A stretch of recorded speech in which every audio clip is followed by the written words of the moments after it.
Assalamualaikum warahmatullahi wabarakatuh. Perkenalkan, nama saya Azizul Gapur. Nomor NIM 2120222240. Dosen pengampun Hasanal Mulkan SHMH. Prodi Fakultas Ekonomi dan Bisnis, Prodi Manajemen, Universitas Muhammadiyah Palembang. Di sini saya akan mempresentasikan pendidikan kewarganegaraan bab 3 negara dan konstitusi. A. Pendahuluan. Secara umum, negara dan konstitusi merupakan dua lembaga yang tidak dapat dipisahkan satu sama lain.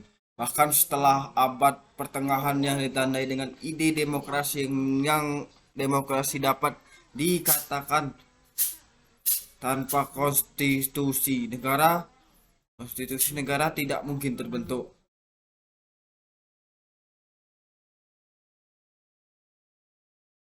B. Konstitusionalisme. Satu, gagasan tentang konstitusialisme. Negara adalah suatu organisasi kekuasaan yang terdiri atas unsur rakyat atau penduduk, wilayah, dan pemerintahan. Pemerintah adalah salah satu unsur negara.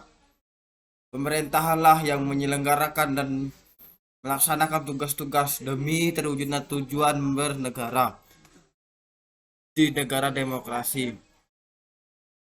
Pemerintah yang baik adalah pemerintahan yang menjamin sepenuhnya kepentingan rakyat serta hak-hak dasar rakyat.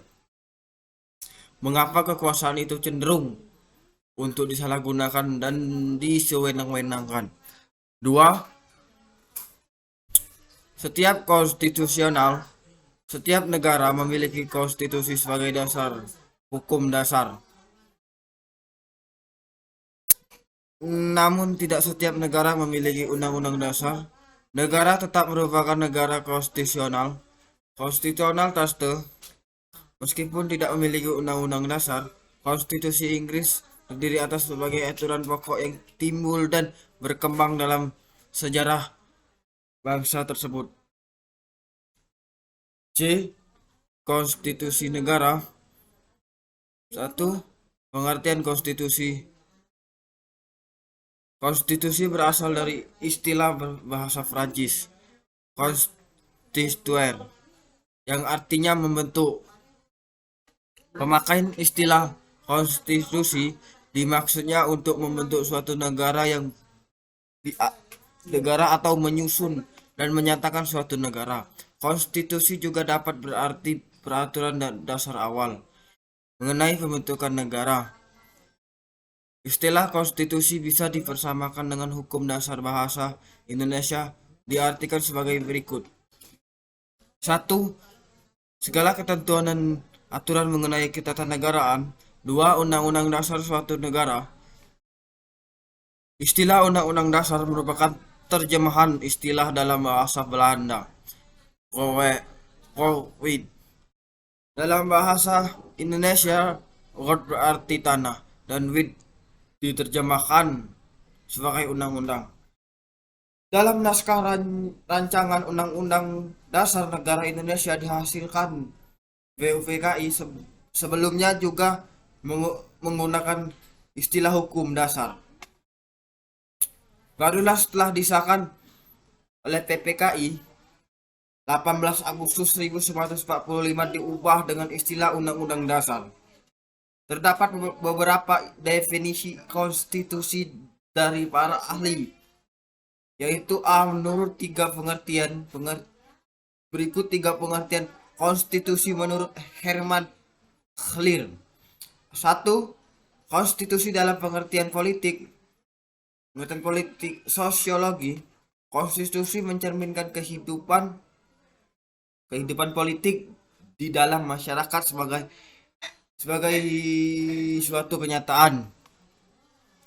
2. Konstitusi merupakan salah satu kesatuan kaidah yang hidup dalam masyarakat selanjutnya dijadikan suatu kesatuan kaidah hukum. Konstitusi dalam hal ini sudah mengandung pengertian yuridis. 3. Konstitusi yang ditulis dalam suatu naskah sebagai undang-undang yang tinggi yang berlaku dalam suatu negara. Menurut pengertian konstitusi lebih luas dari undang-undang dasar, B. KNK.C. Weren mengartikan konstitusi sebagai keseluruhan sistem ketatanegaraan dari suatu negara berupa kumpulan peraturan membentuk, mengatur, dan memerintahkan dalam pemerintahan suatu negara. C. Profesor Prajudi Atmosudirjo merumuskan konstitusi sebagai berikut. 1. Konstitusi suatu negara adalah hasil atau produk sejarah dan proses perjuangan bangsa yang bersangkutan. 2. Konstitusi suatu negara adalah rumusan dari filsafat, cita-cita, kehendak, dan perjuangan bangsa Indonesia. 3. Konstitusi adalah cermin dari jiwa, jalan pikiran, mentalitas, kebudayaan suatu bangsa. Konstitusi dapat diartikan secara luas dan sempit sebagai berikut. A. Konstitusi hukum dasar dalam arti luas, meliputi hukum dasar tertulis dan tidak tertulis. B. Konstitusi hukum dasar dalam arti sempit adalah hukum dasar tertulis, yaitu Undang-Undang Dasar. Dalam pengertian ini, Undang-Undang Dasar merupakan konstitusi atau hukum dasar yang tertulis. 2. Kedudukan konstitusi. Konstitusi menempati kedudukan yang sangat penting dalam kehidupan ketatanegaraan suatu negara, karena konstitusi menjadi bukti barometer kehidupan bernegara dan berbangsa.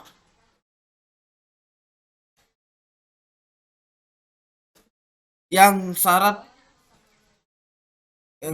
dengan bukti sejarah perjuangan para pendahulu. Apa sajakah kesepakatan dasar negara tersebut? Jimli Al-Siddiq 2010 dengan mengutip pendapat William Handros mengemukakan bahwa konsensus yang menjamin tegaknya konstitusialisme negara modern pada umumnya standar. 3. Isi tujuan fungsi negara. Fungsi konstitusi negara. Konstitusi merupakan tonggak awal terbentuknya suatu negara. Konstitusi menjadi dasar utama bagi penyelenggara bernegara. Oleh karena itu, konstitusi menempati posisi penting dan strategis dalam kehidupan ketatanegaraan suatu negara. Profesor Ahmad Hamid merupakan pemberi pegangan dan pemberi batasan, sekaligus merupakan petunjuk sebagaimana suatu negara harus dijalankan. Menurut Miriam Burdiarjo 1977, konstitusi atau undang-undang dasar memuat ketentuan sebagai berikut. A. Organisasi negara. Misal, pembagian kekuasaan antar badan eksekutif, legislatif, dan yudikatif. B. Hak-hak asasi manusia. C. Prosedur mengubah undang-undang dasar. D. Ada kalanya membuat pelanggaran untuk mengubah sifat-sifat tertentu dari undang-undang dasar. Gagasan konstitusionalisme menyatakan bahwa konstitusi di suatu negara memiliki sifat membatasi kekuasaan pemerintahan dan menjamin hak-hak dasar warga negara. Sejalan dengan sifat-sifat membatasi kekuasaan pemerintahan, maka konstitusi secara ringkas memiliki 3 tujuan, yaitu A. Memberikan pembatasan sekaligus mengawas terhadap kekuasaan politik. B. Melepas kontrol kekuasaan dari penguasa itu sendiri. C. Memberikan batas-batas ketetapan bagi penguasa itu sendiri dan menjalankan kekuasaan SJW 2000. Selain itu, konstitusi negara itu bertujuan menjamin pemenuhan hak-hak dasar negara. Memiliki fungsi-fungsi sebagai berikut. Jumli Asyidik 2002. A.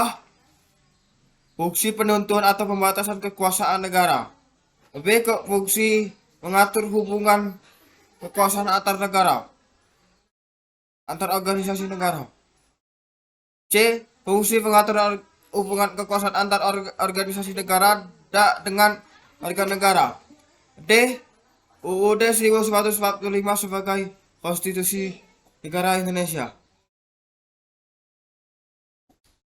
Konstitusi negara Indonesia adalah Undang-Undang Dasar 1945 yang pertama kali disahkan oleh Panitia Persiapan Kemerdekaan Indonesia atau PPPKI pada tanggal 18 Agustus 1945. Konstitusi ini diundangkan dalam Berita Republik Indonesia nomor 7 tahun 1945 sekarang ini. Setelah dilakukan perubahan Undang-Undang Dasar dengan cara addendum kita memiliki satu konstitusi yang berlaku di Indonesia.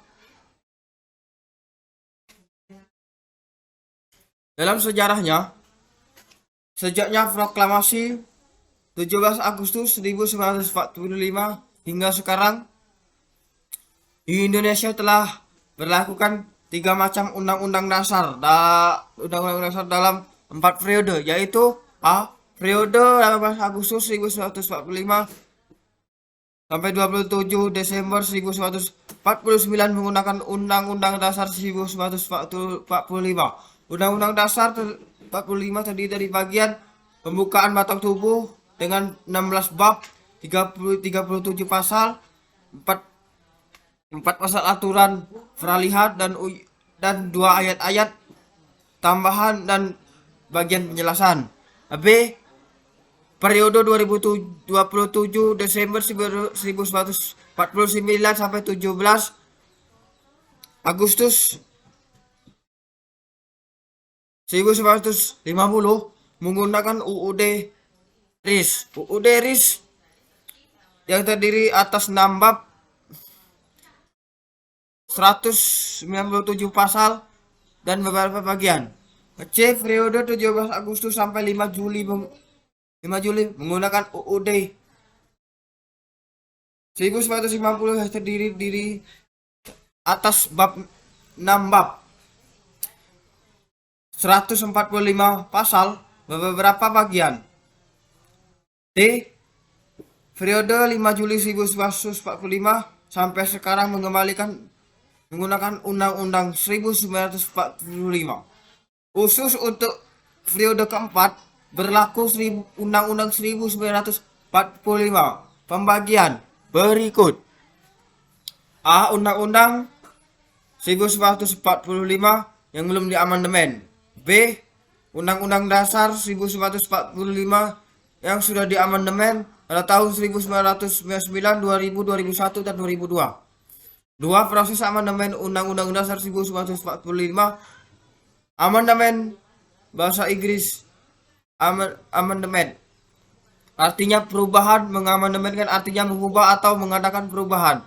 Istilah amandemen sebenarnya merupakan hak, yaitu hak parlemen untuk mengubah atau mengusulkan perubahan rancangan undang-undang.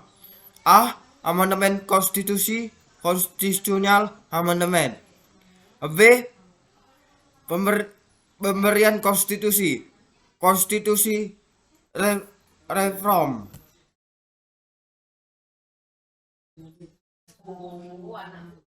Tiga. Isi Undang-Undang Dasar Undang-Undang Dasar Negara Republik Indonesia tahun 1945. Undang-Undang Dasar 1945 sekarang ini hanya terdiri atas 2 bagian, yaitu bagian pembukaan dan bagian pasal-pasal. Hal ini didasarkan pasal 2 aturan tambahan naskah Undang-Undang 1945 perubahan keempat yang menyatakan dengan ditetapkannya perubahan Undang-Undang Dasar ini dengan Undang-Undang Dasar Negara Republik Indonesia tahun 1945 terdiri atas pembukaan dan pasal-pasal. Pembukaan UUD 1945 mengandung pokok-pokok pikiran. Pokok-pokok pikiran ini merupakan pancaran dari Pancasila. Pokok-pokok pikiran itu antara lain: A. Melindungi segenap bangsa Indonesia dan seluruh tumpah darah Indonesia dengan dasar atas persatuan. Dalam pokok pikiran ini diterima paham negara persatuan. B. Negara hendak mewujudkan keadilan sosial bagi seluruh rakyat Indonesia. C. Negara yang berkedaulatan rakyat berdasarkan atas asas kerakyatan dan musyawarah perwakilan. D. Negara berdasar atas ketuhanan yang Maha Esa menurut dasar kemanusiaan yang adil dan beradab. E. Sistem ketatanegaraan Indonesia. Sistem ketatanegaraan Indonesia menurut UUD 1945 adalah sebagai berikut. 1. Bentuk negara dan kesatuan. 2. Bentuk pemerintahan adalah republik. 3. Sistem pemerintahan adalah presidensial. 4. Sistem politik adalah demokrasi atau kedaulatan rakyat. 1. Membentuk negara kesatuan. Indonesia menetapkan bentuk susunan negara adalah kesatuan, bukan serikat atau federal. Dasar penetapan ini tertuang dalam pasal 1 ayat Undang-Undang 1945 menyatakan negara Indonesia ialah negara kesatuan yang berbentuk republik. Negara kesatuan adalah negara yang bersusun tunggal. Suatu bentuk negara yang tidak terdiri atas negara-negara bagian atau negara yang di dalamnya tidak terdapat daerah yang bersifat negara. 2. Membentuk pemerintahan republik. Indonesia menetapkan bentuk pemerintahannya adalah republik, bukan monarik atau kerajaan. Dasar penetapan ini tertuang dalam pasal 1 ayat 1 UUD 1945 yang menyatakan negara Indonesia adalah negara kesatuan yang berbentuk republik. Berdasarkan tersebut dapat diketahui bahwa kesatuan negara adalah bentuk negara, sedangkan republik adalah bentuk pemerintahan. 3. Pemerintahan presidensial. Berdasarkan pada ketentuan dalam Undang-Undang Dasar 1945, Indonesia menganut sistem pemerintahan presidensial. Secara teoretis, sistem pemerintahan dibagian di dalam dua kualifikasi besar, yaitu sistem pemerintahan parlementer dan sistem pemerintahan presidensial. 4. Politik demokrasi. Sistem politik yang dianut negara Indonesia adalah sistem politik demokrasi. Hal ini secara jelas dinyatakan dalam pasal 1 ayat 2 UUD 1945 bahwa kedaulatan berada di tangan rakyat dan dilaksanakan menurut Undang-Undang Dasar. Lebih daripada itu, sistem politik dikatakan demokrasi bila mana negara menganut prinsip-prinsip demokrasi dalam penyelenggaraan bernegara.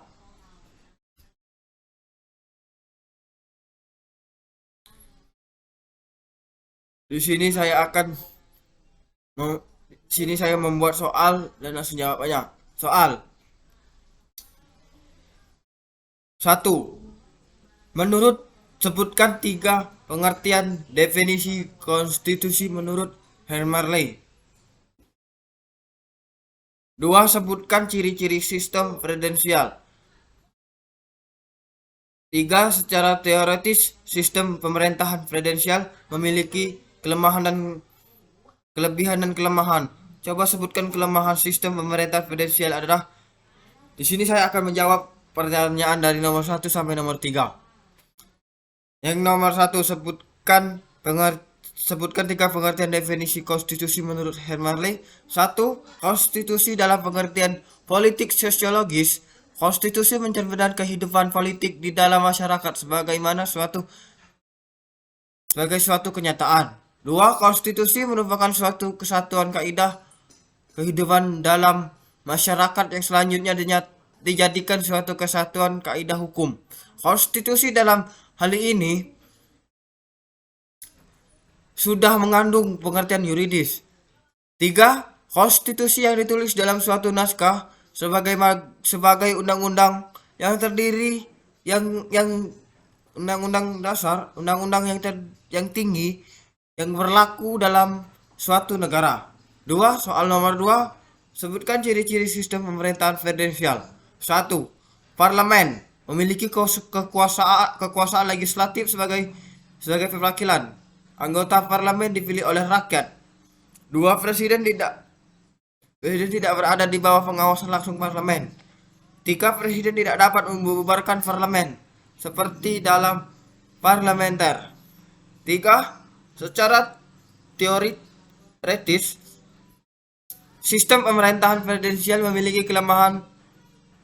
kelebihan dan kelemahan. Coba sebutkan kelemahan sistem pemerintahan presidensial. 1.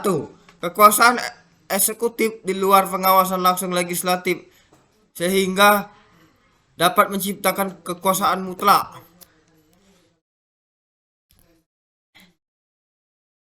2. Sistem tanggung jawabannya kurang jelas. 4. Sebutkan ketentuan konstitusi atau undang-undang dasar menurut Meriam Budianto. Selanjutnya tadi nomor 4 ya. Selanjutnya nomor 5. Sebutkan pokok-pokok pikiran dalam undang-undang. Dari sini akan menjawab soal nomor 4 sama nomor 5. Nomor 4. Sebutkan ketentuan konstitusi atau undang-undang dasar menurut Meriam Budianto. Jawaban. Ada kalanya memuat anggaran untuk mengubah sifat-sifat tertentu dari undang-undang dasar. Hal ini untuk menghindari terulangnya hal-hal yang telah diatasi dan tidak dikehendaki lagi. 5. Sebutkan pokok-pokok pikiran dalam undang-undang dasar. 1. Negara melindungi segenap bangsa Indonesia dan seluruh tumpah darah Indonesia, dan berdasarkan atas persatuan dalam pokok pikiran ini diterima paham negara persatuan. Negara nomor 2. Jawaban nomor 2. Negara kehendak mewujudkan keadilan sosial bagi seluruh rakyat Indonesia. Jawab nomor 3. Negara yang berkedaulatan rakyat berdasarkan atas asas kerakyatan dalam pemusatan perwakilan. 4. Negara berdasar atas ketuhanan yang Maha Esa menurut dasar kemanusiaan yang adil dan beradab. Sekian, terima kasih. Saya akhiri mengucapkan alhamdulillah. Saya akhiri. Wassalamualaikum warahmatullahi wabarakatuh. Sekian presentasi dari saya. Nama saya Aziz Nugapur dengan nomor NIM 21 20 222 40. Sekian, terima kasih.